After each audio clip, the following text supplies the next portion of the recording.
Welcome back to my channel. Let's talk about the current drunk driving laws in Canada. To me, they're whack. The reason why I say that is because they usually lead to light penalties. Drunk driving or impaired driving, basically the same thing, continues to be one of the leading causes of death in Canada. In my humble opinion, I think whenever you drive drunk, if you injure someone or you end up killing someone, you should be charged with attempted murder or first-degree murder. I know, it sounds harsh or whatever, and people argue and say, well, they didn't have the mens rea at the time or whatever. However, you know what happens when you get drunk. You chose to get drunk. There's so many options out here. Cabs, asking a friend to pick you up, or a parent or whatever, the subway, the bus. There's so many different options. Yet every year people choose to get drunk and choose to drive. I remember back in 2020 in Brampton, Ontario, a young man killed a mother and her 3 daughters. He got 17 years in prison, and he may not even have to serve that full term. Maybe he can get on probation for good behavior or whatever. But 17 years for 4 lives. Recently, a man by the name of Koshal Kazram, I might be pronouncing that incorrectly, I apologize. He's 58 years old. He had 5 previous impaired driving convictions dating back to 2010. He had 3 separate lifetime driving bans. However, on July 5th of this year, 2025, he was driving drunk when he caused a 4-car collision, resulting in life-altering injuries to 21-year-old Gabriel Assard. This happened in Bolton, Ontario. Gabriel, he had just left his house to go pick pizza up. His dad was at home waiting for him to return with the pizza. He had 3 separate injuries due to injuries on his stomach. He may have to have more. And the last update that I seen was he was still in a coma. He's in a coma. He's maybe having a surgery as we speak, to be honest. He's got a broken femur. He's got a crushed pelvis. He's got internal damage that they took him 3 different surgeries to actually repair. Riz Arshad's eldest son has been in the ICU for 9 days, and while the family is trying to remain positive, Broken clavicle on the right side, and a severe head trauma. He hasn't woken up yet. they are also upset. You know, that term, insult to injury, we really felt it that day. On July 5th, around 4 p.m., Riz's son Gabriel left the family home in Bolton for what was supposed to be a quick drive. He said, I'm just going to go for pizza, and I'll be back in a little bit. I'll bring back some pizza for us. However, the man, the 58-year-old man who had 5 previous convictions and 3 bans, he's not supposed to be driving, he's already out on bail with the condition that he not drive. He has a history of driving when he's not supposed to. This is ridiculous. The laws need to be changed. Lots of people have been calling for the laws to be changed over the years. Mothers Against Drunk Driving, the organization, and still nothing has been done. There's no real punishment to, the crime that they choose to do. And yes, even if they get life in prison, it's not going to bring back what's already lost. But 17 years, though, for 4 lives? It's ridiculous. Let's talk about Cassius Richards. He was born on March 1st, 1989. He's been described as a loving son, brother, uncle, and friend. He was the youngest of 5 children, and he was born premature and faced several challenges growing up. However, he overcame all of that, and he went on to become a plumber. One of his beliefs was jerk chicken must always be served with coleslaw. And I 100% agree with that. He had infectious laughter and lit up every room that he would walk into. He took very good care of his body. He would wake up every day at 6 a.m. to work out. and he was a boxer. He hoped that one day he would, represent Canada in the Olympics. But that dream will never come true, because on November 24th, 2014, Cassius was killed by 20-year-old Matthew Habte. I think that's how it's pronounced. He was a drunk driver who had been at the University of Toronto studying for exams when he had some drinks during dinner time, got into his vehicle, and began driving home. Number one, he was drunk. Number two, he was speeding. Number three, he tried to run a red light, and that's when his car crashed into Cassius's, causing the car to be crushed. Cassius was in the driver's seat, and the impact caused him to be shifted over into the passenger seat.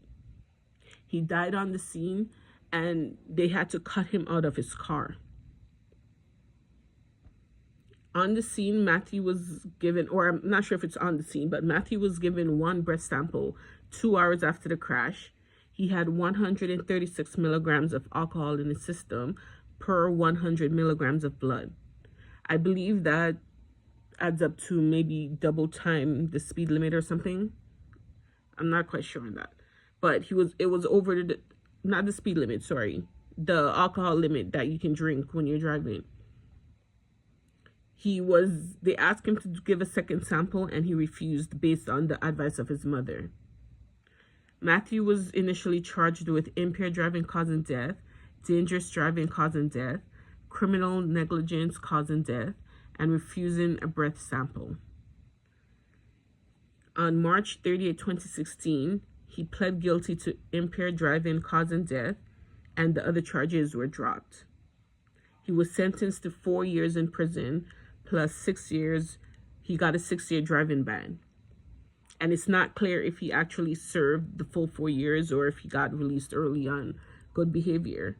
But someone's life is gone. They both had bright futures, and he messed that up by choosing to drive drunk. This could have all been avoided.